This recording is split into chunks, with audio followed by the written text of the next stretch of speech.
Қалсынайды. Сабақ бітеді, барасың, бір ұйықтап аласың. Ал кемшіліктерін байқамадыңыз ба?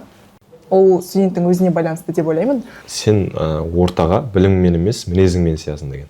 Мен бірінші бастай береді екенмін. Мен жалпы осындай видеоларға жолықтым. Жазылған арман ол 80-90% орындалады. Және қазір 4-ші курста қандай Адинамын, президент ректор грантының иегерімін. Бұйырғаны осы, яғни студент өзі келіп ұсыныс тастап клуб ашуына да мүмкіндік бар. Бізге келем деушілер, үйренем деушілер жалықпаса, біз үйретуден жалықпаймыз.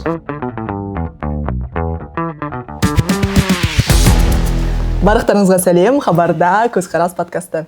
Өзімізді таныстырып кетейік. Баршаларыңызға қайырлы күн, құрметті көрермендер. Алдымен өзімізді таныстырып өтсек, есімім Ерасыл, тәрбие және әлеуметтік жұмыс департаментінің бас маманы.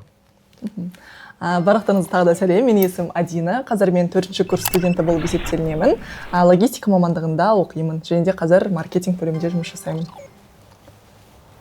Өте керемет. Олай болса, сұрақтарға көшеміз.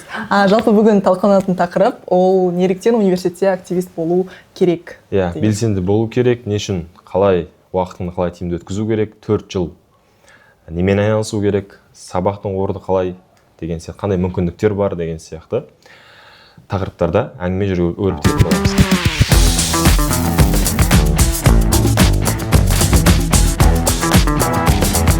Бірінші мен бастайын. Ең алғашқы факт, мен колледжді дизайнер мамандығында аяқтағанмын.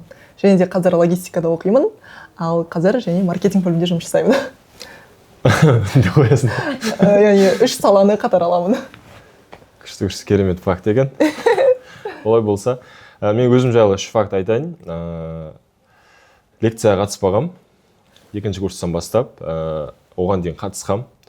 Бірақ сабақ студенттің бірінші орнында тұру керек. Одан бөлек 1-ші курста бизнес ашқамыз. Содан бері қазіргі күнде де кәсіпкер болып табыламыз.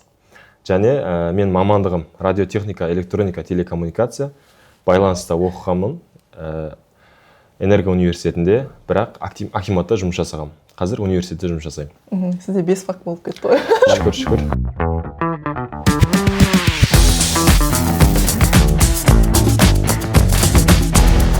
Сіз бастайсыз ба? Айта беріңіз. Мен айтып кетейін, енді мен студент болғаннан кейін. Жалпы енді мен бағана айтып кеткендей колледжде білім алғанмын. Негізі 3 курс бойы мен барынша ойладым, мен дизайнер болып жұмыс жасаймын, ары қарай осы мамандықты алып кетемін деп. Бірақ 4-ші курста маған қандай ой түскенін білмеймін.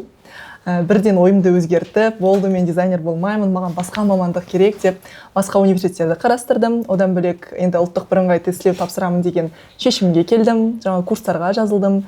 Сол кезде таңдауым география математикаға түскен болатын. Сөйтіп университеттерді қарадым. Өздеріңіз білетіндей Алматыда университеттер өте көп. Енді бұйырғаны осы маған ALT университеті болды. Логистика деген мамандықты бірінші рет сол кезде естідім. YouTube'қа кіріп, жаңа логистика дегеніміз не деп подкасттарды қарап, видеоларды қарап, жаңағындай ойымды жинақтап, осы қабылдау комиссиясына құжаттарымды алып келген болатынмын. Одан бөлек мен президент ректор грантының иегерімін. Ол үшін мен «Хочу в ALT» деген видео түсірген болатынмын. Осылай мен ALT-ға грантқа түскенмін. Күшті. Мен бұл жақта өкінішке қарай оқымағам. АОС-те оқығанмын Алматыда. Бірақ осы жаққа жұмысқа келдім. Неге ALT университеті? Жастар саясатында Алматы қалалық әкімдігінде жұмыс жасағаннан кейін университетке ауысу мүмкіндігі болды. Арасынан 4 ұсыныстың ішінен ALT университетін таңдадым. Неге? Өйткені өзімізге қызық болды. Осы университет қалай, не деген сияқты көп информация білмейтіндігім. Бірақ осы жаққа келіп, қандай студенттер бар, қандай коллектив жұмыс жасайды, қандай орта бар екенін түсініп, осында жұмыс жасап отырмыз.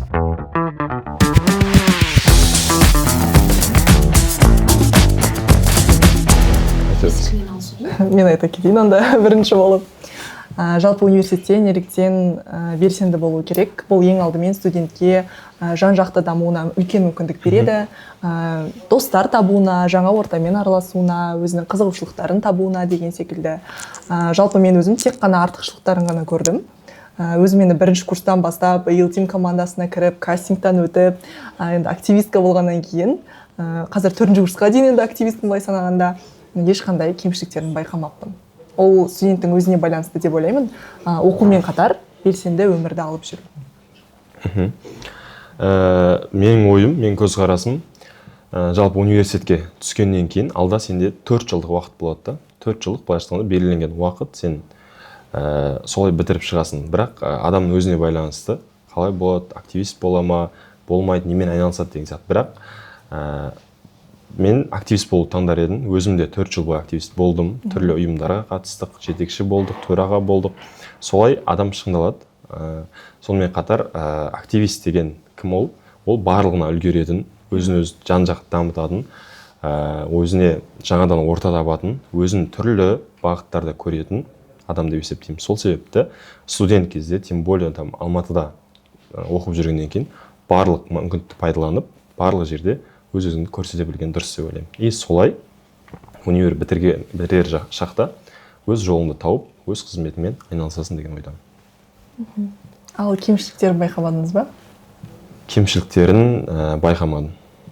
Яғни активист болудың кемшілігі жоқ. Иә, солай айтсақ та болады. Өйткені андай түрлі адамдар айтуы мүмкін, активист болып уақытын құрту деген сияқты. Ол бір адамға уақыт құрту, бір адамға ол мүмкіндік. Мысалы, мен басқа мамандықта оқысам да, сол активист арқылы мысалы жұмыс тауып, одан кейінгі өмірімізді солай құрып жатырмыз.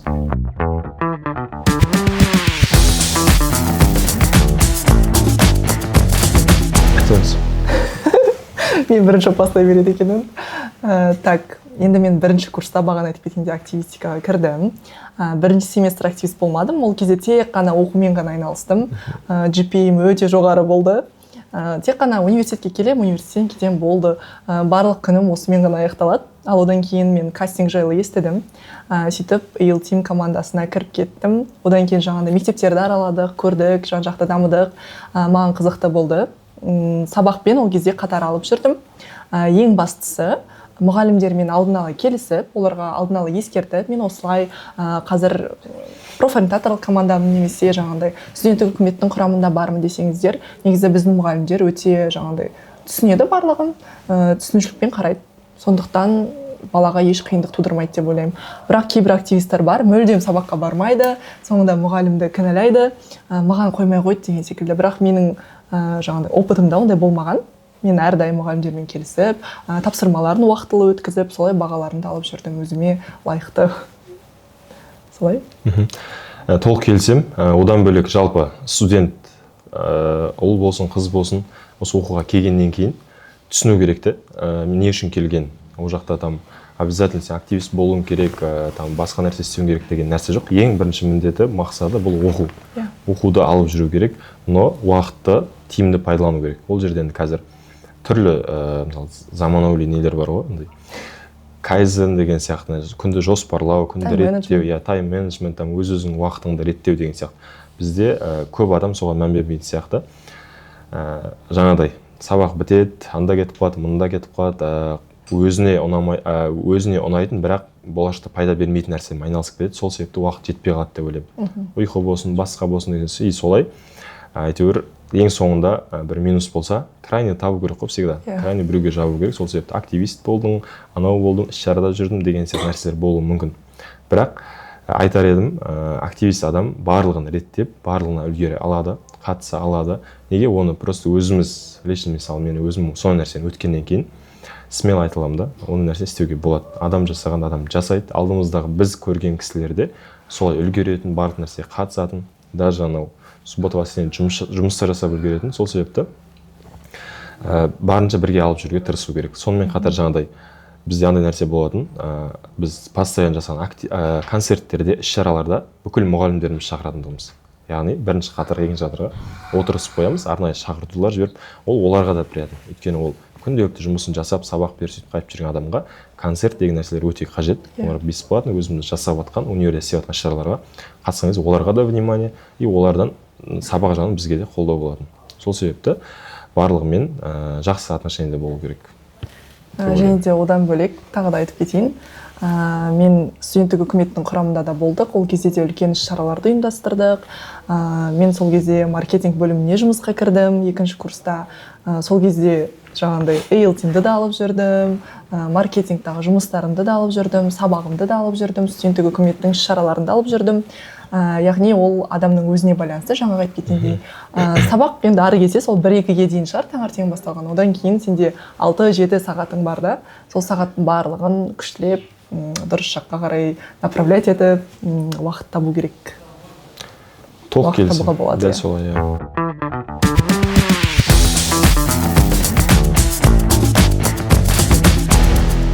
Мен айтып кетейін. Мен жалпы осындай видеоларға жолықтым, көрдім TikTok желісінде, комментарийлерді оқыдым, түрлі адамдардың пікірлері бар деген секілді ғой. 50-50 десем болады. Кейбіреулері жаңағындай, түсінбеймін менде, неге ол керек, уақытты зая құртып деген секілді. Ал кейбіреулері мен өзім де активист болдым кезінде, ол маған қазір болашақта мансап құруыма көмек берді деген секілді түрлі пікірлер бар. Енді жеке менің өз көзқарасыма келетін болсақ, жалпы активист болудан тек қана плюстары бар. Маған айтып кеткенде ешқандай минустарын байқамайсың. Ол болашақта жаңағы жұмысқа кіретін кезде де, адамдармен коммуникация болған кезде де жаңағы үлкен көмек береді. Негізі мен осы университетке келмей тұрып қандай Адина болдым, және қазір 4-ші курста қандай Адинамын, арасы жер мен көктей десем болады. Адамда жаңағындай софт скиллдарым дамыды, адамдармен еркін сөйлесуді үйрендім, камерадан қорықпайтын болдым сөйлеп. Яғни алатын навыктарым өте көп болды.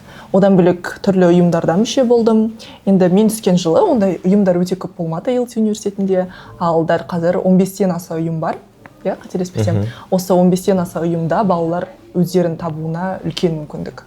Мысалы, тек қана техникалық университет, тек қана жаңағы айтишниктар, логисттар ғана деп ойлап қалудың қажеті жоқ. Қазір бізде студенттеріміз өте жақсы жаңа домбырада ойнайды, кейбіреулері билейді, актерлық шеберліктерін дамытады. Сондықтан бұл тек қана үлкен плюс студенттерге. Және де кейбір университеттерде активизмға қатты қолдау көрсетпейді. Жеке пікірім, бәлкім сол комментарийге жазған адамдар ол сондай университеттің түлектері шығар бәлкім.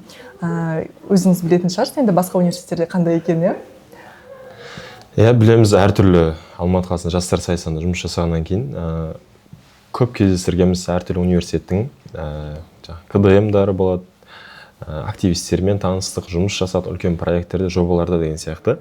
Негізі андай ғой, қандай тренд болсын, қандай нәрсе болсын, енді ол негатив болуы мүмкін, басқаша болуы мүмкін, ол всегда болады. До этого да, мысалы, мен оқып жүргенде де болған, басқалар оқып жатқанда да болады, өйткені адамның табиғаты әртүрлі.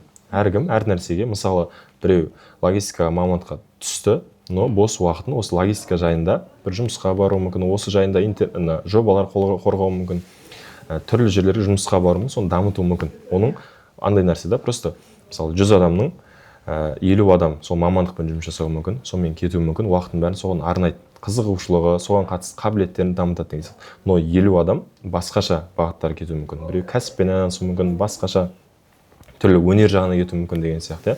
Сол себепті мен ойлаймын, ол әр мысалы трендке, TikTokта ана-мына пікірлерге, нелерге қарамай, өзіңе не ұнайды, немен айналысқың келеді, сонымен жасай берген дұрыс. Өйткені бұл жолда бұл мысалға айтайын, Казгудың активистикасында о жақтан шыққан қазір министрлар отыр деген сияқты. Сол жақтан шыққан ол школа бар да, олындай. И ол жерде активист болып жүрген адам солай өсе алады деген сияқты. Түрлі университетте, түрлі бағытта нәтиже көрсетіп жатқан. Даже үлкен жетістіктерге жетіп, сол университетіне қолдау білдіріп жатқан адамдарды білеміз. Мысалы мен. Иә, біз де сондай жатамыз деген ойдамыз. Сол себепті, былай айтқан кезде тек жақсы жақтарын алу керек қой. Плюс жақтарын, жаңағы мысалы 100 адамның қойды 10 адамы активист болып, бүкіл уақытын, энергиясын осыған арнап, осы жақтағы керек қабілеттерін дамытады. Жаңа камераға сөйлеу, біреуге сұхбат беру, біреумен коммуникацияның өзі ең керек нәрсе өмірде. Жаңа айтады ғой, Бауыржан атамыз, біліммен емес, ортаға мінезіңмен сиясың деген сияқты. Мінез қалыптастырасың, ортамен араласып көресің. Тем более қазір енді любой жердегі жұмыс, қандай да жұмысқа барсаң да, қай жерде жұмыс істейсің, адамдармен жұмыс жасайсың. Ол айдалаға барып, тауда жалғыз жұмыс жасайтын ешкім жоқ. Сол себепті всегда осы нәрсенің бәріне үйрететін 4 жылдықтағы мен айтарым, мүмкіндік деп айтарым, соны барынша пайдалану керек. Но қызықпайтындар қызықпайды. Жаңа тұйық адамдар болады, басқасы болады, олар өз жолымен жүре береді. Ал мен осылай дамытқым келеді, өскім келеді дейтін жандар болса, студенттер, қыздар, балдар, смело активист болып до конца жүру керек қой. Иә, және де мен енді активист болып жаңа кірген кезде негатив айтушылар да өте көп болған. Неге барасың ол жаққа, саған ешқандай плюс жоқ, уақытын құр кетіресің, зачем тебе это деп көбісі айтқан.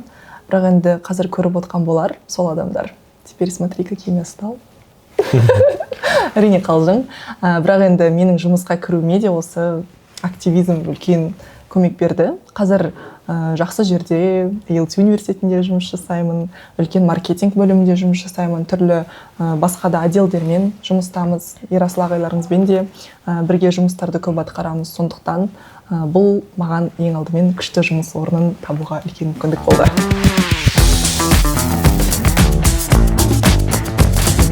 Ол жағын сіз жақсылап білетін шығарсыз енді. Иә, жаңа айттым ғой, неде жүрген кезде, жастар сайын жүрген кезде біз көп білмейтінбіз. Қалай болатын, ал осы жаққа жұмысқа кірдік. Қазір мысалы шүкір 2-ші жыл жұмыс жасап отырмыз университетте. Яғни тәрбие бөлімінде студенттермен қандай мүмкіндік жасалып жатқаны, не істеліп жатқаны барлығын былайша айтқан кезде қала деңгейінде, даже республика деңгейінде айтылам. Бір мықты бір жақсы условиялар жасайды деп. Неге? Себебі жатақхана бірінші студенттің ең басты проблемаларының бірі, көп университетте сол жағынан жақсы условиясы, там орындары бар деген сияқты. Одан кейін білім алу жағынан да жаңағыдай барынша заманауи технологиялар қолданып, әйтеуір жаңағыдай трендпен дейді, барынша жағдай жасап отыр. Қандай лаборатория болсын, басқа болсын білім жағынан. Одан бөлек іс-шара ұйымдастырамыз, бір нәрсеге қатысам деген сияқты. Осы жерде айтудың активистикаға өте қатты қолдау білдіреді. Бізде қазір 15-ке тарта клубтарымыз жұмыс жасайды. Олардың жаңағыдай мысалы домбыра клубы бар. Оған қажетті домбыраларды сатып алып берді. Университет өз артынан киімдер, әртүрлі жарыстарға барам десе, там мысалы Жайдарманға біздің балдарымыз қазір маусымашарда 2025 қатысып жатыр. Бір командаға толық қолдау білдіріп, бару, келу, тамақ барлығын деген сияқты. Взнос деген сияқты. Ақшалай, қаржылай өте көп көмектеседі. Және де іс-шараларға керекті, қажетті бізбен ақылдаса отырып, керекті қаражатты бөліп қолдау өте жақсы білдіреді. Просто андай студенттер жағынан көп инициатива болатын болса, ол жағынан, ал университет жағынан шектеуді байқамадым әлі күнге дейін. Өйткені қолдан келгенше көмектесіп жатыр. Сонымен қатар, соның арқасында біз былтырғы 2024 жыл өте жемісті жыл болды деп айтсақ болады. Именно жаңа активист болып жүрген, соған еңбегі сіңген әрбір студенттің арқасында бұл жеңістер. Біз енді қала бойынша үздік КДМ деген алған болатынбыз. Яғни ол енді 36 университеттің ішінде 3 қана университет алды. Сонымен қатар бүкіл Алматы студенттерінің ішінде 10 ғана студент, ең үздік студент деген алды. Ол біздің біреуі біздікі. Яғни сонымен қатар бізде жыл сайын өтеді Жас Гала деген жоба өтеді. Жас Гала 2024-те біздің домбыра клубы, домбыра клубының жігіт қыздары, осы студенттеріміз өзіміздің қатысып, жаңағы с нуля бастап домбыраға айналысқан жігіттер қыздар тоже 3-ші орын алды. Би бойынша қатысқан тоже креативный там не деген бір марапатқа, номинацияға ие болды. Сол сияқты осы активистиканың жемісі ретінде біз қалада үздік студенттер, үздік жобалар, үздік университет деген атымыз одан сайын, жыл сайын дәлелдеп отырық деп айтсақ болады. Иә, тек қана сөзбен емес, іспен дәлелдеп жатырсыздар.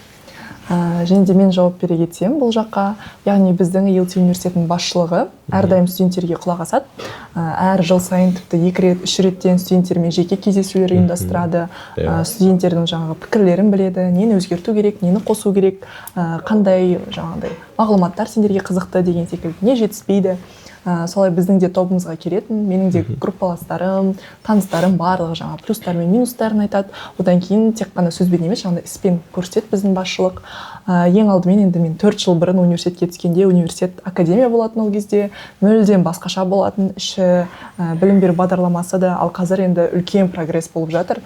Мен тіпті қазір 1-ші курстарға завидовать етемін, себебі оларда жаңағыдай мүмкіндіктері өте көп, былайша айтқан кезде тек қана өздерінің қалаулары. Тіпті ремонттан бөлек мамандықтары бойынша өте көп жаңағындай сабақтарды қосып жатыр, өте керекті. Мысалы, бизнес-коммуникация деген секілді, IT-ді барлық мамандықтарға қосып жатыр, одан бөлек ағылшын тілін терең оқып жатыр деген секілді.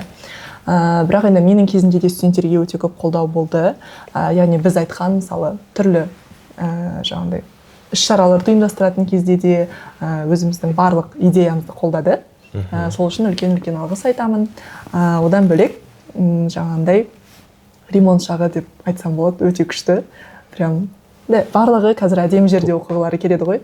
Сондықтан мысалы бір жылдың өзінің қолдау ішінде өте қаншама өзгерістер болды. Кітапхананың өзі, коворкинг зоналар қандай жерлер жасалып жатыр қазір, күтіп жатырмыз. Сол себепті қолдау барынша, мысалы барлық жағынан, басшылықтың жағынан өте көп. Студенттерге чисто енді оқу и плюс дамыта беру керек қой. Не бар, барына қатыса берсе, ешқандай мен жасаймын, бірдеңе істеймін, мынаны оқығым келеді, мынандай көргім келеді дейтін адамға ешқандай шектеу жоқ. Және де мысал ретінде айтып кетейік, бізде осы жаңағындай клуб ашылды емес пе, барабанда ойнап балалар өздері жеке клуб ашамыз деген инициативаларын көрсеткен болатын. Одан кейін қазір енді успешно өнерлерін көрсетіп жүр. Қазір Батыр деген жігіт, оның атын атап өтсек болады, өзі келіп, көріп отырса, молодец деп айтамыз, өзі келіп, ұсыныс білдіріп, біздің барлығына жазып, осы біздің балдар бар қасымда, біз осындай лайв бенд ашайық деген сияқты. И оны ұсындық, басшылық алып берді керек заттарын. Күнделікті андай іс-шараларда, даже өздерінің қалалық бір іс-шараларында выступать ете береді. Өздеріне ұнайтын нәрсемен айналысып жүр, сабағын оқып жүр. Вот каждый бала осылай болса деген ойдамыз. Яғни студент өзі келіп, ұсыныс тастап, клуб ашуына да мүмкіндік бар. На заметку вам. Жаңағы сұрақтың жалғасы болсын. Студенттік үкімет туралы айтсақ, қандай үлкен проекттер бар, қандай ұйымдар бар, ең мықты шаралар туралы қандай ұйымдастырылды осы университет деңгейінде? Қазір енді бізбен тікелей жұмыс жасайды. Былайша айтқанда менің қазір көріп отыр, менің балдарым деп айтсам да болады. Өйткені күнде бізбен бірге келеді, кабинетте болады, ақылдасамыз, іс-шаралар қандай жоспарлар жүріп жатыр деген сияқты. Былайша айтқан кезде университеттің бетке ұстар ұл-қыздарының бірі, университетте қандай да бір іс-шара болмасын, студенттік үкімет арқылы өтеді. Әрқайсысы енді әйтеуір өз жолын табуына, осы активистикада жақсы бір пайда алуына жұмыс жасап жатырмыз. Күнделікті сөйлесеміз, жиналыстар болады, кездесулер. Енді студенттік үкіметте қазір жалпылама барлығын қосқан кезде бір 60-70 адам көлемінде, көбісі оның бірінші курстар келіп жатқан. Жобалар айта кететін болсақ, бізде жылдың бір 5-6 жобасы бар, ең үлкен. Ол бізде Miss ALT өтеді. Ол енді көп жылдан бері өтпей кеткен екен. Сол былтырдан бастап жандандырдық студенттік үкіметтің жасауымен. Және де Наурыз мейрамдары өтеді. Бізде 10 күндік болып өтеді, барлығында басы-қасына жүреді. Және посещение ол барлық университетте болады, бірақ біздің универдегі посещение ол ерекше, ол кәдімгі масштабно өтеді. 5 этаптан тұрады, білмейтіндерге или енді көріп жатқандарға білет, қатысқандар қалай болатын кәдімгідей бір ай сабақпен қатар қыздар, балдар, в общем, былайша айтқан кезде война болады, былайша айтқан кезде. Но дұрыс жағынан бір-бірімен здравый конкуренция, бір-бірімен ұту керек, креатив, ол жақта қосылып энергия, там бір ақылдасу, бір-біріне көмектесу, и бір айда бір отбасы болып, былайша айтқанда соны жеңіске жету деген сияқты гран-приға. И ол бізде 4 этап өтеді. 4 этап университетте, сыртта, там әртүрлі жобалар өтеді. Ол жаңағыдай таныстырылу, қайырымдылық, жаңағыдай біздің квест болады, там одан кейін там спортивный деген сияқты сыртқы бір алаңдарда өтеді. Және ең соңғысы бір үлкен бір неде болады? Аренада. Аренада болады, үлкен бір былайша айтқан кезде заведениеде болады. Сол жақта финал өтеді. Ол финалды барлығымыз күтеміз, барлығы келеді. Қонақтар шақырылады. Кемі бір 2000 адамға дейін жоспарланады. И солай келіп, жыл сайын жақсы өтуде бір тематиканы алып алып, бұл жылдың ең үздік жобаларының бірі болып табылады. Сонымен қатар марапаттау кеші бар, The Best of the Best деп аталады. Ол бұйырса бізде майда болады, мамыр айында. Біз жыл бойындағы үздік студенттерімізді, үздік болған, еңбек еткен студенттерді бағалап, оған бағалы сыйлықтарымызбен марапат, ата-аналарына мадақтама нелерін, қағаздарын береміз. Енді өзіме келетін болсам, енді мен өзім ең алдымен студентпін. Студент ретінде маған ең қатты ұнаған іс-шара, ол әрине посвящение. Менің 2021 жылғы посвящениемда қонақтар болып Нурик Смит келген, ол кезде Нуриктің жарып тұрған кездері, одан бөлек басқа да әртістер келді. бірақ енді есімде қалған үлкен іс-шараның бірі осы болған. Одан бөлек қазіргі таңда өте көп мини іс-шаралар жүргізіледі десем болады. Мысалы, ең соңғы барғаным менде ол поэзиялық кеш болды. Театралканың жасағаны маған өте қатты ұнады, атмосферасы, студенттердің, яғни өзара жасаған өнерлері енді тәнті етті менді. Одан бөлек жаңағындай әр клубтың өзінің отчетный іс-шаралары болады, соларға да барып тұрамыз. Маған ұнайды. Қазір шыны керек, балалар өздері де біледі қалай өсіп жатқан, көз алдымызда өсіп жатыр, дамып жатыр. Неше түрлі әрқайсысы бір жауапкершілік. Адам жауапкершілік алса ол өседі. Қандай да бір іс-шараны алады, екі адам бірігіп, үш адам бірігіп, сонымен бірге жасайды барлығы деген сияқты. Қазір енді түрлі акустикалық кештер, жаңағы поэзия кеш, не ұмытылып баратыр, қандай бағыт дамыту керек, там креативный деген сияқты. Бізде сонымен қатар балмұздақ пати деген болады, ретро пати болады. Қалай ұмытып кетіп болады? Неше түрлі патилардың барлығын өткіземіз. Бал маскарад өтеді қысқа қарай. Қыста тоже марапаттау болады. Енді барлығын былайша айтқан кезде студент үкімет жасап жатыр деп айтсақ та болады. Басы-қасында жүреді. Оның ішінде андай іс-шара жасаймыз деген былай енді жай студенттерге не болып көрінуі мүмкін, бірақ ол дайындықты талап етеді. Энергияны көп алады. Қанша күн ұйқысыз, кешке дейін қалып, дайындалып, не көрсетеміз, кім қалай шығады. Енді элементар нәрселердің бәрін дайындаймыз. Сол себепті балдарымыз, қыздарымыз жақсы еңбек етіп отыр ол жерде. Өздерін көріп жатыр, өздерін дамытып отыр, қабілеттерін одан сайын шыңдап жатыр десек болады. Қазір қандай шараға дайындалып жатырсыз? Қазір біз алғыс айту күні келе жатыр. 1 наурыз. Осы кеше алдыңғы аптада ғана жаңағыдай Ден Валентин дейді ғой, ғашықтар күнін өткіздік. Одан бөлек енді қазір алғыс айту күні келе жатыр. Одан кейін 8 наурыз, одан кейін Наурыз мерекесі, оразамен тұспа-тұс келе жатыр. Одан кейін жаңағыдай біздің ремонттар нелердің бәрі бітіп жатса, бұйырса, қалған үлкен жобалар жасайтын боламыз. Не болу керек? Ең алдымен адамда желание болу керек. Егер де адам осы затты қалаймын, осы маған керек деп желаниясы болса, болды. Маған енді мұғалімдер әрдайым айтатын, студент кезімнен бастап колледжде 99% еңбек, 1% ғана талант деп айтатын. Кейбір балалар бар, ой, мен өлең айта алмаймын, это не мое деп тастап кететіндері бар.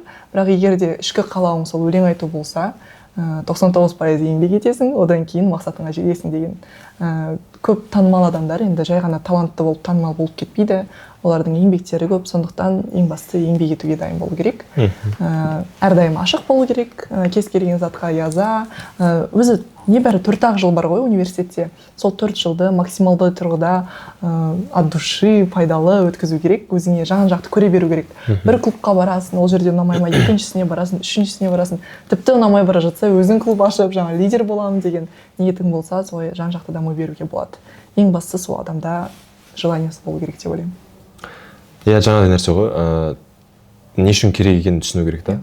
Мысалы, маған студент үкіметте жүрсем, немесе жаңағы агитационный командада жүрсем, или там бір клубта жүрсем, ол не үшін керек деген сияқты нәрсені түсінген адам, ол сол жерден бір жетістікке жетеді. Сол жерден бір нәрсе алады, ол адам лидер болып шығады деген сияқты. Просто бірінші өз-өзіңмен жарысуға, бірінші өзің қалай болып келдің, мектепте барлығы ондай қатты ештеңе болған жоқ, там үйде деген сияқты. Қазір енді Алматыға келіп тем более, қазір мегаполис үлкен, 35 университет бар, көріп отырсың, қай ана универден андай отыр, анау деген сияқты.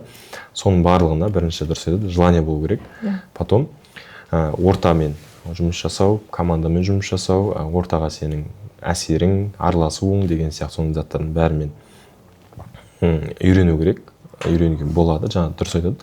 Кез келген жерде еңбек ету керек. Жаңа біз айтып отырмыз ғой, университетте, студент үкіметте, мысалы, кіру үшін де оған арнайы бірдеңе тапсыру, арнайы бірдеңе өту деген қажет жоқ. Мысалы, апта сайын жиналыстар болады. Сол бір жиналысқа келіп, страница бар, салынып отырады, понедельник, там четверг күндері бола отырады.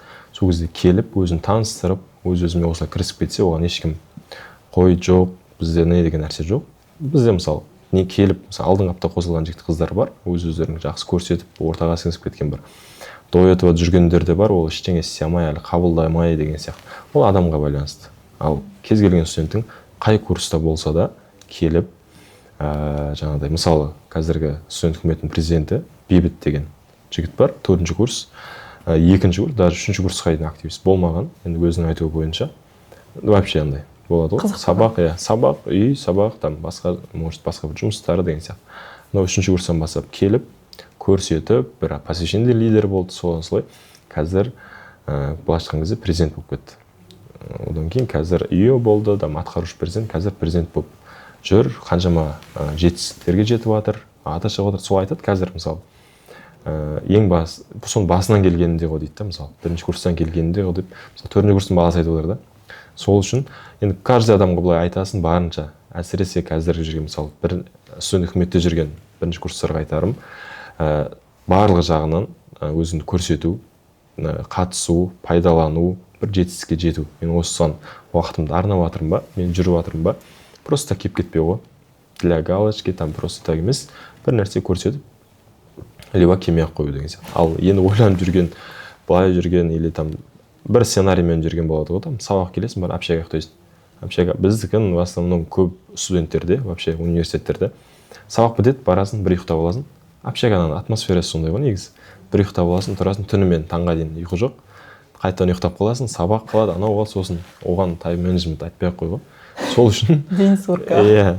Сол үшін кішкентай нәрседен бастай беру керек бәрін. Бір күн бір жиналысқа кел, бір күн одан кейін іс-шараға қатысып көр, қалай болады, не болады. И дальше уақыт өте келе қызығушылықтар артып, көзің ашылады ғой былайша, жан-жақты көресің. Мысалы активист балдарды былтыр біз Арменияға барғанбыз. Армениядан кәдімгі біз ойда жоқ та, мысалы андай жастар саясаты бойынша, жастарды қолдау бойынша жоба ашылып, бесплатно 7 күнге алып кетті бізді. Мысалы сол кездерде біз ұсына алатын едік, вот мынау, біз өзімізді шақырды, Арыспек екеуміз барып қайттық. Қаладан басқа университеттің студенттері барып қайтты мысалы. Сол кезде біз алып кете алатын едік. Осы балды қыздар бар. Ел көресің, жер көресің мысалы. Біз Арменияда болдық бір апта, Россияны, Москваны көріп қайттық деген сияқты. Қарай білген өзі реально талаптана білген жасқа возможностьтар көп қой. Ол түгіл там мысалы командировка барып жатыр, жан-жаққа мысалы біздің агитационный команда жан-жақты көріп жатыр, қалаларды көріп келесің, үйренесің, үйретесің деген сияқты. Сол себепті тез өтіп кетеді. Дұрыс айтады, 4 жыл тез көз ашып жұмғанша қазір ол өтпейтін сияқты болып жүреді. Ертең 4-ші курс біткен кезде сценарий біткен сияқты болып қалады. Потом не басталады, не істеймін, депрессия, анау, мынау деген сияқты. И солай жұмыс басты анау болып кетеді. Сол кезде өкініштер болмас үшін қазірден бастау керек қой. Және де бір-ақ рет жасап көріп, ой қолымнан келмейді деп тастап кетудің керегі жоқ. Мен өзім жаңа агитациялық командада болғаннан кейін кейбір балалар бар, тіпті 2-ші курста, 3-ші курста болып, қайта-қайта кастингқа келе береді, өздерінің бақтарын сынай береді. Кейбір балалар өтіп кетеді кастингтен сөйтіп, себебі олар уақытын құр ғана жоғалтпай, сол уақытқа дайындалады жаңа кастингқа, сөйтіп өзін дамытқаннан кейін жаңа кіріп кетеді, ортаға сіңісіп деген секілді. Сондықтан барынша тырыса беру керек. Қандай ұйым бар, сол ұйымға қызығушылығың болса тапсырып, кастингтен өтіп деген секілді. Кастинг болмаса жаңағы, енді қазір цифровизация заманы ғой. Әрбір ұйымның өзінің жаңа нелері бар, инстаграмдары бар. Инстаграмдарына жазса, ответ қайтарады, сөйтіп кіріп кетеді балалар. Актуальныйда тұр ғой бәрі. Басасын WhatsApp өтесің сразу. Подробный дегенді басасын. Біздің университет жаңағы сотрудниктар әрдайым ашық. Біздің кабинеттерімізде келе беруге болады. 6-шы қабаттың барлығы бізде сотрудниктар отырады. 2606. 2608. Есігі ашық. Вообще келіп, жазылып. Жаңағы живой пример, бейбіт деген жігітті айтсақ болады, ол келіп. Кеш емес 4-ші курста жүрсең де келіп, көп нәрсені үйреніп, андай ғой, ол адам бізге келем деушілер, үйренем деушілер жалықпаса, біз үйретуден жалықпаймыз. Сол айтқымыз келеді. Кейбір балалар негізі көбісі бүйтеді. 1-ші курста оқып жүргенде 1-ші семестр олар енді көреді, жаңа үйренеді, жаңа жерде адаптация өтеді оларда. Одан кейін 2-ші семестрда ғой балалар ішім пысып кетті, бірдеңе істеуім керекпін, ұйымға кіремін, мен сабақпен алып жүрмеймін деп ойлап едім, бірақ алып жүруге болады екен деп басқалардың примерлерін көреді да, өзінің жаңа қатарластарын. Блин деп отырады кейбірлері, ертерек кіріп қою керек еді деген секілді активистқа. Сондықтан кіре беріңіздер. Ал кейбір балалар болады, жаңағы 2-ші курсқа дейін активист болып жүреді, одан кейін мен шаршадым дейді да. Жарты жылға жоқ болып кетеді радардан. Одан кейін қайтадан келеді. Яғни бір рет активист болған адам, ол мәңгілікке активист болып қалады десем болады. Ондай баланы көрмеппін, активисттен шығып, мүлдем араласпай кетіп қалатын. ондай случайлар болса да енді 1% шығар. Ал көбісі бірінші курста активист болды ма, төртінші курсқа дейін активист болады. Одан кейін бітіру кештерінде оларды арнайы жаңағы марапаттайды, үздік студенттеріміз деп. Сондықтан олардың да еңбектері бағаланады. Обязательно. Жыл сайын жаңа марапат алады. Мен өзім де сондай марапаттар алдым. Өте приятно. Ректордың қолынан алған кезде күшті. Осы жыл мысалы жаңа жылда біз бірінші семестрде активны болған, мысалы студент үкіметінің ішінен активны болған бір 10-20 шақты балаға ата-аналарына беріп жібердік. Мысалы ол деген ректордың атынан алғыс хаттар беріп жібердік. Барып, мысалы маған 1-2 баланы даже аттарын айтпай қойын, бірақ ата-аналар хабарласты. Осылай болса менің баламды неғып жіберіпсіздер, маған алғыс хат беріп жіберіпсіздер, рахмет деген сияқты. Ол бізге де приятно, ол ата-аналарға да приятно, оның көрген балаларға да приятно деген сияқты.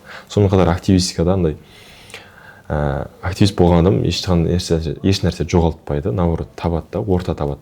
Адамға адам керек всегда деген сияқты. Мысалы, активист 4 жыл активист болсаң, сен 7 жылдың поколениясын танисың деген сияқты. Ол қалай? Бірінші курста өзіңнің курсенттарың бар, бірге оқитындарың, біреу. Одан бөлек 2-ші, 3-ші, 4-ші курстағы активистер болады. Олардың барлығымен ағаң болады, әпкең болады, братан болады, басқа болады, араласып кетесің бір кругке, 4 жылдың поколениясы. Сен потом 4-ші курсқа барған кезде, сенің артында тағы 3 курс түскен да уже. И олармен араласасың, олар сен інілерің болады, басқа болады, сонда сенде орта көбейеді, түрлі адамдар жан-жағында болады деген сияқты. Мен өзімде де солай. Бірінші курста жүргенде, ол кезде енді менің 4-ші курс старшак деп айтатын енді. Старшактарым қазір үлкен бизнестерін ашып, өздерін дамытып, жақсы жұмыстарға кіріп кетті. Сондықтан тек қана плюс. Плюс вайп.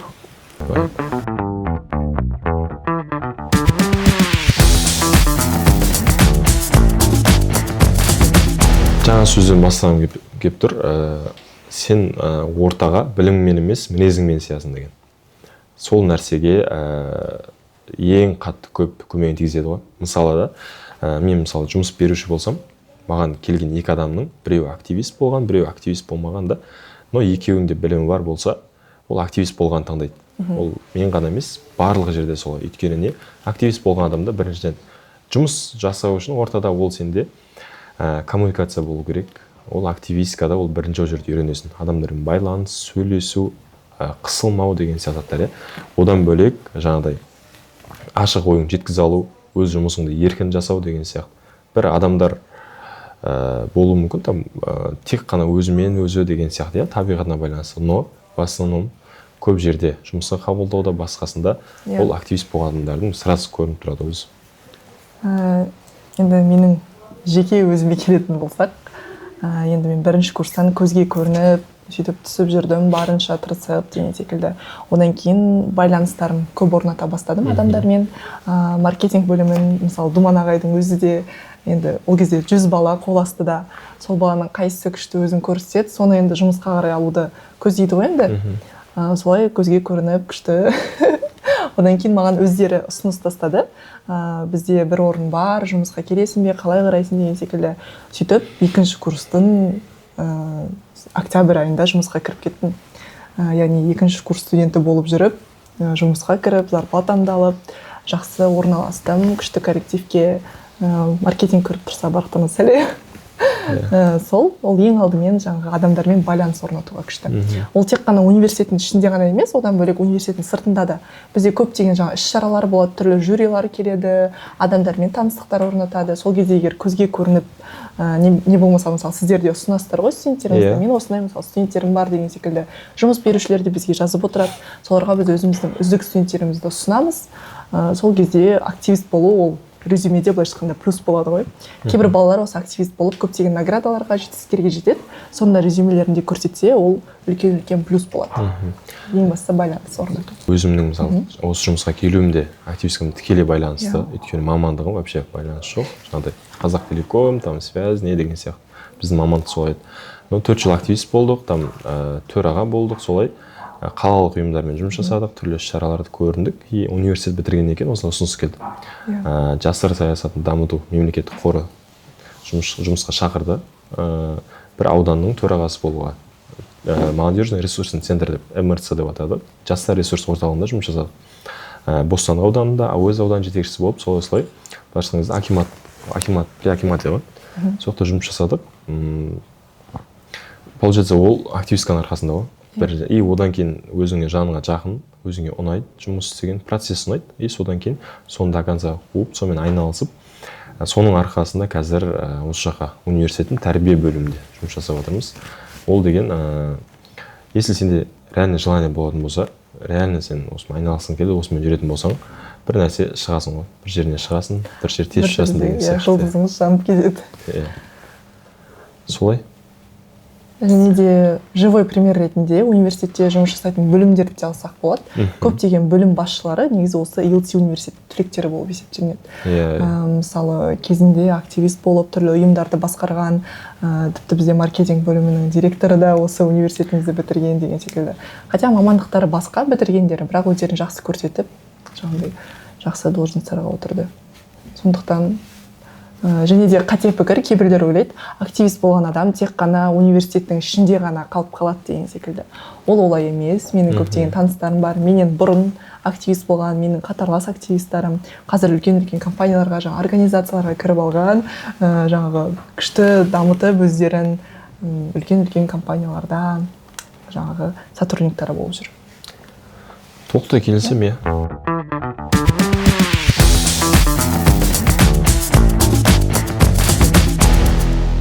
Ол мен. Қалсынайды. Самооценка топта қойған. Ол кішкене разбавление атмосферы деп. Енді мен үшін идеальный студент, ол сабақты жақсы оқитын студент, өзін белсене көрсете білген студент, және үшіншісі өзі үшін жақсы бола білген студент. Енді ең бастысы адам өзін тек қана өзімен салыстыру керек қой, себя в прошлом. Басқалармен салыстырып, ой, мына Ерасыл ағайым күшті оқиды, мен осындаймын деп ойлаудың қажеті жоқ.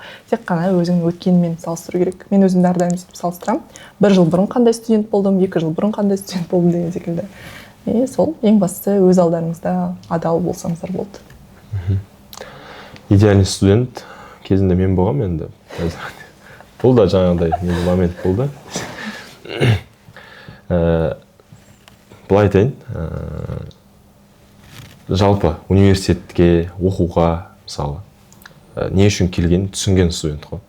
Вообще, мысалы, университетте қай жерде жүр, сол жерде не үшін жүргенін білетін студент қой. Сол нәрсені барын жерде түсінсең, и ол адам идеальный болып бастайды деп ойлаймын. Оқу бірінші мақсат, бірінші мақсат оқуын алып жүру, үлгілі мамандық, оған үміт артып отқан бір үйінің, ата-анасының үміті бар, басқасы бар деген сияқты. Болашаққа деген қадамы. Хоть сен ол мамандықпен жұмыс жасама, но сол мамандықты оқып жүру арқылы сен активист болып, басқа жол табуың мүмкін да, 4 жылдықта деген сияқты. Және де жан-жағына көмектесе білетін. Всегда андай жақсы сөз бар ғой. Аларыңды өзгерткің келсе, беріп жатқан нәрсені өзгерт деген. Сол себепті жан-жағына барынша ашық, шынайы, кеңпейілді, кішіпейіл сондай болу, ашық болу кез келген нәрсеге.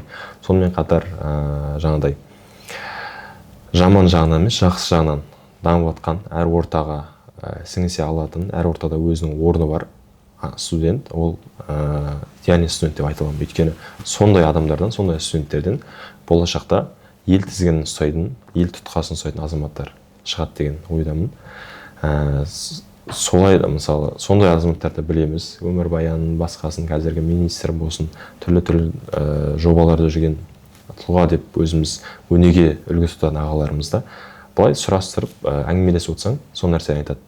Жас кезінен, кішкентай кезінен, ол енді адамның жалпы үлкен өмірге қадам басатын жаңағыдай период, ол бізде студенттік кез. Студенттік кезде осы 4 жылда сен өзің пісіп, жетіліп, дамып, барынша пайдаланып, ортаны бізде көп қазіргінен қоғамның біздің дерт дейма ол нәрсе. Жаңағыдай компьютерный клубқа барады, анада ойнап отырады, анау мынау деген сияқты. Ол да енді бір соған қатты қызығатын, сонымен өмірін соған арнап тастаған адамдар үшін жақсы шығар ол. Бір жетістіктерге жетеді, бірдеңе ұтып алады, анау мынау деген сияқты. Бірақ соның артында соған ілескен қаншама балдардың уақыттар кетіп отырады ол жерде, энергиясы деген сияқты. Может, ол балдар ол уақыттарын басқа нәрсеге арнаса, может, басқа жақтан результаттар жетеді деген сияқты. Сол үшін өз-өзін осы жерде не үшін жүргенін түсінген адам, ол идеальный адам деп ойлаймын. және де 4-ші курсты бітіргеннен кейін көбісіне негізі депрессия болады ғой. Переходной енді этап қой өмірлерінде. Сол кезде мысалы 4-ші курсты бітіріп ешқашан активист болмаған бала қайда не істерін білмейді мысалы. Ол адам көп сұрақтар туындайды миында. Сондай сұрақтар аз туындасын десеңіздер, осы 1-ші курстан бастап жан-жақтан көре беріңіздер. Тек қана университеттің ішінде ғана активист болып қана қоймай, сыртта да мысалы түрлі жұмыстар атқарып, проекттер ашатын балалар бар. Тек қана университет көлемінде емес, мысалы акимат көлемінде қолдайтын, қала көлемінде, республика көлемінде қолдайтын іс-шаралар өте көп. Солардың барлығы негізі ізденіп интернеттен қарауларына болады. Стартап бастайтын балалар өте көп, ғылым жағына кететін балалар өте көп. Сондықтан енді барынша көре беру керек. Тем более Алматыда жүрген студенттерге мен айтарым, вообще андай ғой. Алматыда уақыт жоқ қой. И так жоқ уақытты басқа нәрсеге арнап, андай құрыр болмайтын нәрсеге өткізгенше барынша пайдаланып, көріп, өзіңнің фундаментін өзің қалайтын кез ғой. Сен, получается, 4 жылда сен қалай қаладың, солай. Дальше нормально там. Стройка нормально кетеді, сенің фундаментің қалай қаланса. И дұрыс қаланбаса, ал сен ол 4-ші курс бітіргеннен кейін қалап отырды біреулер фундаментті. Типа не істеу керек, қалай даму керек, неше түрлі курстарға барады мысалы. Ораторское искусство, там анау-мынау, ал біздің ЛТда бәрі бар мысалы. Кез келген нәрсеге бар да, сөйлей алмайсың ба, ұяңсың ба, барып ораторскийге барып сөйлеп үйрен. Дебатқа бар да, бір өз ойыңды жеткізіп үйрен. Бір өнерге баяғыдан или там домбыраға бірдеңе қызығатын болсаң, гитара басқасына барып оны дамыта бер деген сияқты. Ол саған болашақта бір жұмыс болуы мүмкін, хобби болуы мүмкін деген сияқты. Сонымен қатар былайша айтқанда 4 жылдық саған берілген уақыт қой, жаңағыдай сценарий бітеді ол. 4-ші курста сценарий бітіп қалады. Дальше не сценарий, немен жүрем. Сенде біреу общага дайындап қоймайды, біреу сені сабаққа шақырмайды, группаға қоспайды, андай. Болды уже сен қаласың уже. Сол кезге дейін біз қалыптасып, әр бала солай табу керек қой өз-өзін.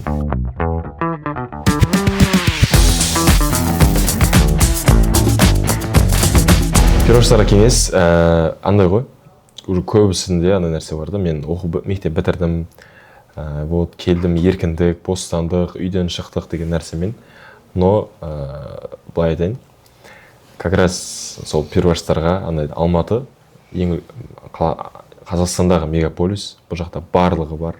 Сен қай жолға түсіп кетемін десең де, қандай нәрсемен айналысып кетемін десең де, барлық нәрсе доступный да былайша айтқан кезде. Сол себепті барынша сақ болу, дұрыс жолмен жүру, дұрыс нәрселермен айналысу, әсіресе студенттер ғой, былайша ең көп ұрынатын да, былайша айтқан кезде әртүрлі нәрселерге не қылатын. Сол себепті барынша оқуға келдің ба, оқуыңмен қатар активист бол, активист болмасаң мамандығыңа қатысты бір нәрсені дайында, соған қатысты курстарға қатысты, тіл үйрен, ауылдан келіп орысша білмесең орысшадан баста, английскийді қос, ертең ол по-любому жемісін береді. Сол себепті мысалы ертең шетелге шыққан кезде де, мысалы бізде турмен айналысамыз, көп адамдар бар мысалы шетелге шыққан кезде сол нәрседен мысалы студент болсын, үлкен бір должностьта отырған адамдар да бар, ол нәрсе кейін айтсаң үйрену керек екен, білу керек екен деген сияқты. Сол үшін айтайын, қазірден ол кәдімгі база ғой, былайша фундаментіңді сондай жақсы нәрселерге толтырып, өмірде керек нәрселерді үйреніп алу керек.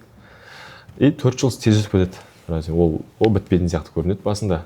Бір ұйықтайсың, ұйқы деген страшный сияқты, бірақ бір қарасаң диплом алатасың, сосын бітеді. Сол үшін қазірден бастап сол нәрсеге кірісу керек. Тем более қазір уақыт тез өтіп жатқан сияқты.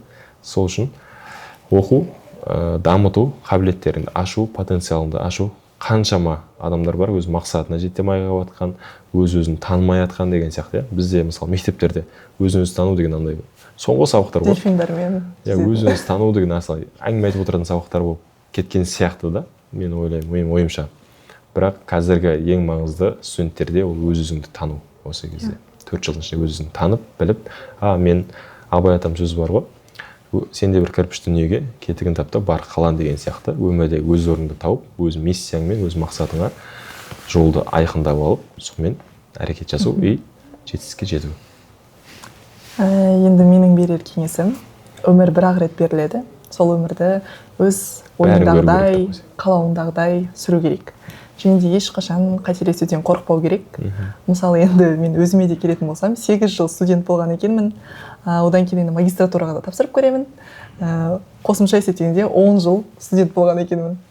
осы 10 жылда әртүрлі ұйымдарға кірдім, өзімді жан жақты көрдім, мысалы дизайнер де болып көрдім деген секілді. Болды, өмір осымен ғана аяқталды деп ойлаудың керегі жоқ екен. Одан бөлек қосымша тағы да 2-3 навык болу міндетті деп ойлаймын. Одан кейін мысалы логистика мамандығына түстім. Оқу барысында түсінгенім енді сәл менікі емес екен, шыны керек. Бірақ бәлкім болашақта жұмыс жасап қалармын. Мамандықтың өзі жақсы, востребованный. Бірақ маркетингқа қарай кіріп кеттім. Маркетингтен 0 бола тұра, енді шыны керек. Мен жан жақты дамыдым, көрдім. Енді бесплатно мен маркетингқа үйрендім, былайша айтқанда адамдардан сұрадым, интернеттен қарадым деген секілді. Сондықтан жан жақтан ақпараттарды ала беру керек. Одан кейін ешқашан қорықпаңыздар, навыктарды үйрене беріңіздер. Мысалы, жасым 22-ге келіп, мен биге жазылдым. Бәлкім би менікі шығар деген секілді оймен. Сондықтан түрлі бағыттарды көре беру керек. Және де әрдайым өздеріңіздің армандарыңызды қағаз парағына жазып отырыңыздар. Мен түсінгенім, қағазға жазылған арман ол 80-90% орындалады. Мысалы, 100 арман жазасыз ба, соның 80-90 орындалып қалады деген секілді ғой. Сол, өз-өздеріңізбен жұмыс жасаңыздар. Жаңа қателесуден қорықпау деген нәрсе, андай бір мысал оқып қалдым. Мысалы, сүт ашса айран болады да, ал айран сүттен қымбат тұрады. Айран одан кейін ашып, оны өңдесе, жасаса, ол ірімшік болады деген сияқты. Ірімшік одан қымбат. Бұл жерде түсінетін нәрсеміз. Ештеңе қорықпау керек. Наоборот, қателескен сайын сенде опыт болады. Қазір ірімшікпін. Мысалы, сен бір нәрсені жасап көр, ол сен болсын, болмасын, ол результат. Ол главное, сенде опыт бар, білесің деген сияқты. Сол себепті қазір андай ғой, реально мамандыққа түссең, сонымен қызығасың, сонымен мысалы сен үйіндегілер сондай мамандықта жұмыс жасайды болса, ол жайлы жаңағыдай бізде қазір доступный барлық нәрсе. Интернет болсын, интернет тұр. YouTube'тан көп нәрсені көруге болады, керекті ақпаратты алуға болады, басқа универде не отыр. Тегін бізде қалалық, мысалы біздің Instagram нелерді қарап отырсаңыздар, қалалық қаншама жобалар болады. Жаңағыдай ярмарка вакансия болды. Біздің университет мысалы жылына 2-3 рет өтіп отырады. Сол кездерде үлкен компаниялар келеді, солармен сөйлесіп, сонымен жұмысқа тұрып, солай өтуге болады деген сияқты. Доступный қазір интернет бар, оны жаңағыдай ойынға басқа нәрсеге құртпай, пайда беретін нәрселерге құрту керек. Сосын кейін дамушы орта керек деп ойлаймын. Орта қалыптастыру, айналаңды өзгерту деген сияқты. Қазір сен кім болып жүрсің, қандай неге жетістікте жүрсің, ол сенің қасында жүрген адамдарға байланысты. Сол себепті ол сенде болмай жатыр ма, что-то басқалармен араласып көру. Біреулер бар, мен енді өзімді айтайын. Бірінші курста біз PlayStation аштық. Мысалы, кәсіп былайша айтсақ. Ол кәсіп деген нәрсе бізде әр адамға керек деп ойлаймын. Көп адамға негізі ондай. Мысалы, бір жұмыспен шектелу деген нәрсе, біреулер 2-3 жұмыс жасайды деген сияқты. Но әр адам кәсіпкер болу керек деп ойлаймын. Сондай нәрсе керек, өйткені ол сенде біріншіден пассивный доход, ол сенің жағдайыңа, ол сенің өз айналысып отқан жұмысыңның одан әрі дамуына поддержка береді былайша айтқан кезде. Қазір сол себепті кәсіп бастаудан бірдеңе істеуден қорықпау керек, бірақ өз есебің болу керек барлық жерде. Андай көптің несіне еріп кетпеу керек, өзіңнің есегімен, өзіңнің ойыңмен. Желание болса, барлық нәрсені жасап көре берген дұрыс.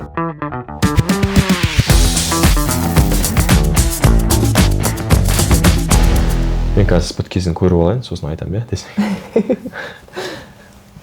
Меніңше бұл подкаст ең алдымен осы университеттің студенттеріне өте пайдалы болады, және де болашақ студенттер қазіргі абитуриенттерге пайдалы деп ойлаймын.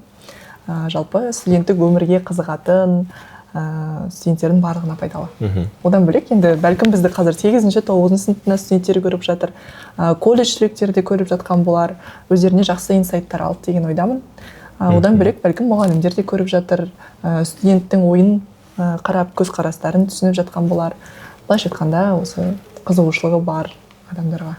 Біріншіден әрбір жасқа пайдалы деп ойлаймын. Бүкіл айтқан нәрсеміз пайдалы болмаса да, бір сөз жаңағыдай пайдалы болуы мүмкін, бір факт деген сияқты. Одан бөлек бұл жерден де лично өзіміз өмірден опыттарымызбен, тәжірибемізбен қалай болған активист, қалай болу керек, университетте не істеу керек деген сияқты нәрсенің бәрін айттық, өзіміз өткен нәрсені айттық. Бір болашақта көретін нәрсе емес. Сол себепті бұл барлық студенттердің, барлық жастардың алдында кездеседі, өмірінде болатын нәрсе.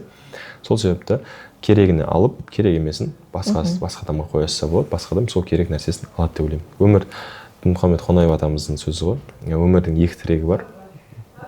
Үйрену, оны үйрету деген сияқты. Сол себепті үйреніп біліп атқан нәрсемізді жастарға, өзіміздің студенттерге, ELTV-дің болашақ студенттеріне және оқып жатқан студенттеріне айтудан үйретуден жалықпаймыз. Толық көріп, толық тыңдап бір нәрсе алам деген адамға біз бұл подкасттан болмаса да кез келген жерден алуға болады ғой. Кез келген кәдімгі бір сабақтың өзінен өмірге керек нәрселерді алуға болады. Бұл поток па? Астосферада. Астосфера болып тұр. Жалпы бұл подкастты 10 мың адам көріп жатыр ма? Соның біреуіне пайдалы болса да, біздің жұмысымыз жақсы орындалды деген ойдамын. Бұл біздің жетістік деп қойсақ. Иә, жетістік. Болды. Қызық оқиға айтпаймыз ба? Дайын ба? Мен сіздер дайын емес. Дайын. Қызық оқиға деген. Ойын өмірінде қызық оқиға Бар ма? Бар. Қызық. Бүгін біреу Камри жетіп істеді де. Айтайын. Онда активистикада бір қызықты оқиғаларыңызбен бөлісіп өтсеңіздер. Енді менде қызық оқиға, мен бірінші курста посвящениенің уақытында өзім сондай қызығушылықпен кіріп, Таргарин командасында болғам, сондай жаңағы алдыға ұмтылыспен солай кірдім да. Екінші этап кезінде аяғымды сындырып алдым. Ол аяғымды үйде жатып сындырып алдым. Жай ғана төсектен дұрыс тұрмай қалып, аяғымды сындырып. Солай, одан кейін гипспен ары қарай посвящениеге қатысып жүрдім да. Сол кезде перваш кезінде қатты қатысқым келген ғой деймін, қатты ынтамен солай. Қызық емес, қиын оқиға ғой. Қиын оқиға болды, иә. Бірақ енді барлығын есінде осы қалды. Гипспен отырып сурет салғам сол кезде. Бір посвящение кезінде бір екі қыз талып қалғаны болды. Бұл да қиын оқиғаның бірі болып тұр. Қызық оқиға деген не айтса болады? Есте қаларлық ол прям активистикадан қалған бір. Одан кейін екінші қызық оқиға бар. Енді профориентаторлық командаға кірдім. Одан кейін бірінші мектепке мені алып келді. Өзім негізі мен ойлайтын, мен соны адамдардан ұялмаймын, публикадан қорықпаймын, мен күштімін деп. Сөйтіп Ринат ағаймен бірге кіреміз сыныпқа. Сынып орыс сыныбы болып шығады. Ең алғашқы мектебім. Ана жақта деген скриптті до конца қалай айтарымды білмей, бірдеңені зубрить етіп, тез айтып шықтым да, дірілдеп ана жерде деген. Бірақ енді барынша сыртқа көрсеткім келген жоқ. Анда ентігіп кеткен ғой, қатты уайымнан. Одан кейін шығып, андай өз-өзіме келе алмай тұрғанда Ринат ағай сұраған, қалай болды деп. Нормально деген да, бірақ ішімдегі жаңа қорқынышты айта алмадым. Қазір осыны Ринат ағай көріп тұрса, бірінші рет осыны естіп тұр. Сондықтан енді осындай қызық оқиға болды. Білмеймін, енді сол кезде экзамен тапсырғаннан да қатты уайымдаған шығармын. Сонымен қызықты оқиға. Қызық оқиға деген. Әрбір күніңіз қызықты ғой? Біздің әрбір күніміз қызықты. Қайсысын айтсақ?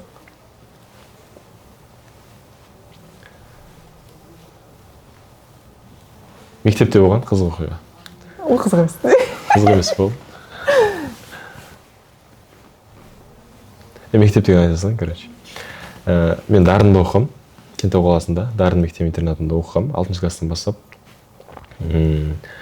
Сонымен бізде енді баланы тапсырып кеткеннен кейін, бізден ауылда тұрамыз, одан бізге жауапты барлық мұғалімдер, тәрбиешілер.